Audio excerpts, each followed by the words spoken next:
classification, we are going to study the flow through orifice.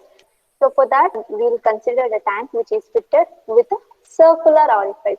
So generally, we'll consider a orifice, it is in circular in cross section. And here in the figure, you can see the capital H. So the capital H is the head of liquid from the center of the orifice till the free surface. So this is the free surface. The top surface of the water inside the tank is the free surface of the liquid.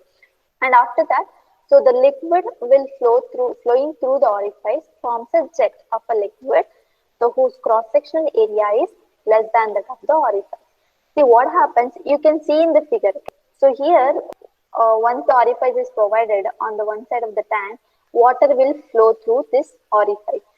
It forms a jet, and the area of this jet of a fluid, so will be having less area than that of the orifice. And after that, so what happens to that area? So that area, as you see in the figure, so as the jet flows through this orifice, jet of a liquid coming out through this orifice, so the area goes on decreases, and at one section, the area will become minimum area. So that section we'll call it as vena contracta, which is denoted by section CC. So that section CC will be at a distance d by 2. So that section is called a vena contracta, and at that section, the jet of liquid or the jet of fluid will be having a streamline. So those streamlines will be parallel. You can see here. So you have number of, these are the streamlines. So these streamlines will be parallel to each other and also perpendicular to the plane of orifice at section CC. So if you move beyond this section CC, that is beyond this vena contracta, the jet diverges. You can see there is a little change in the angle of this jet. So after this section CC, the jet of liquid will diverge its direction and attracted in the downward direction by gravity. So principally, we have to take two sections and we have to apply the Bernoulli's equation, like how we have done it in the previous module. So similarly, here we'll consider 2 points, 1 and 2. As you see in the figure, point 1 is considered inside the tank. You can see the point 1 we have considered inside the tank, and section CC or vena contracta is taken as a point 2 or section 2. You can see 1 and 2 in the figure. So those are the 2 points what we have considered. So and also what we'll assume, flow is a steady flow, and head H, that is the head H, will consider that head is constant.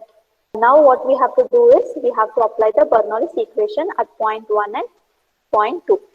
So the general Bernoulli's equation, we know it is P1 by rho g plus V1 square by 2g plus Z1 is equal to P2 by rho g plus V2 square by 2g plus Z2. We have applied the Bernoulli's equation between point 1 and point 2.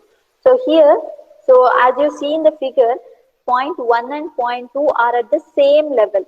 So what happens? Z1 will be equal to Z2. So the equation will become P1 by rho g plus V1 square by 2g is equal to P2 by rho g plus V2 square by 2g.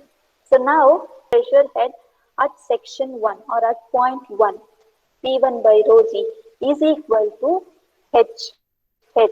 So that is the pressure head. So this is based on the hydrostatic law. P is equal to W into H. We have applied the same principle here at section 1 or at point 1. The pressure head, that is P1 by rho g, is equal to head of a liquid from the center of the orifice, that is capital letter H. So and P2 by rho g. See here the section 2 or point 2 we have considered at section CC, which is outside the tank. It means the pressure at the point 2 will be atmospheric pressure because it is exposed to atmosphere. It is open to atmosphere. So the pressure at point 2 will be atmospheric pressure.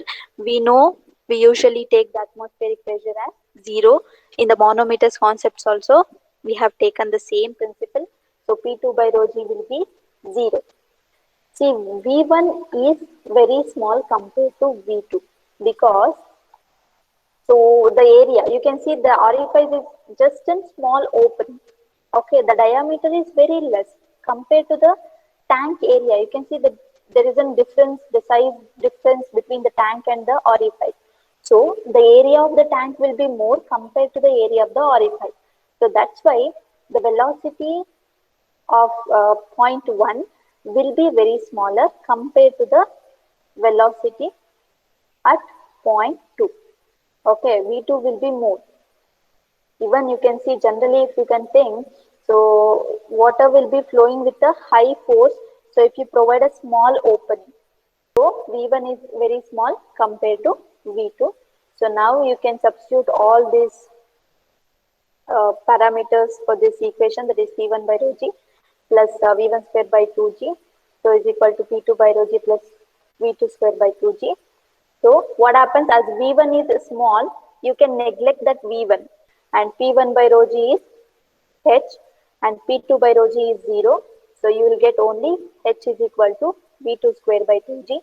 And if you rearrange the equation for V2 square, it will be V2 square is equal to 2gh. If you send this 2g to the left hand side, V2 square is equal to 2gh and V2 will be equal to square root of 2gh, which is nothing but an theoretical velocity. So this is a theoretical velocity, but actual velocity is coefficient of velocity into theoretical velocity.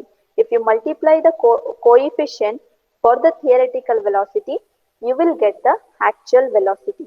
So that is V actual is equal to CV into V theoretical. So if you substitute this theoretical velocity, actual velocity is CV into root 2gh. So that is the equation for flow through orifice. So we'll just stop it here.